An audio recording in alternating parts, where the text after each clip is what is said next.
ni ukuvuga ngo umunsi wa mbere iyo ufite urunigi ureba kano gaku akangaka kerekera hano ugenda gutya muri iki cyerekezo. Umunsi wa mbere wabonyeho imihango ushyira kuri iri saro ritukura. Iyo wabonye imihango, umunsi wa mbere wabonye imihango ushyira kuri iri saro ritukura iyi mpeta. Noneho ukagenda wimura imihango nihagararira hano nta kibazo, nihagararira hano aya masaro y'ikijuju nirihagararira hano nabwo nta kibazo, ariko rirenza ntabwo uba ukiri umukiriya wo gukoresha urunigi. ni ukuvuga ngo imihango iri normale cyangwa se iri normale urabyumva, ntabwo igomba kurenza iminsi 7, iri saro rigera kuri 7. Ubwo rero umunsi wa mbere kugera ku munsi wa 7 muri iki gihe imihango yahagararira aho yahagararira hose nta kibazo ufite, nta nubwo wasama niyo wakora imibonano muri iyi minsi 7. Kuvuga ngo kuva ku munsi wa mbere y'imihango kugera ku munsi wa 7 ntabwo wasama. Aya masaro y'umweru ni amasaro 12. Ubwo kuva ku isaro rya 8 ubara amasaro 12, ubwo uragera hano ari isaro rya 19. Kuva ku isaro rya 8 kugera ku rya 19 ugomba kwirinda muri iki gihe wasama.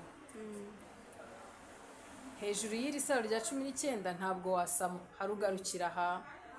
Ari uramutse ugarukiye munsi y'iri saro ry'ikijuru ry'umukara rinaba ari umukara wasama, ntabwo ubura umukiriya w'urunigi. Ni ukuvuga ngo iyo utageze kuri irya 26 ubwo nyine ntabwo uri 26. Niba utarimo rero ntabwo urunigi rwemerewe.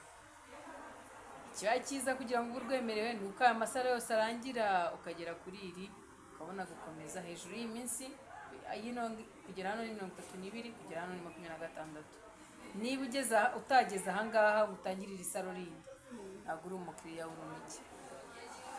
Ni ukuvuga ngo ubonye imihango ugeze nko kuri iri saro rwose uri kwirushya, ntabwo ukwiriye gukoresha urunigi.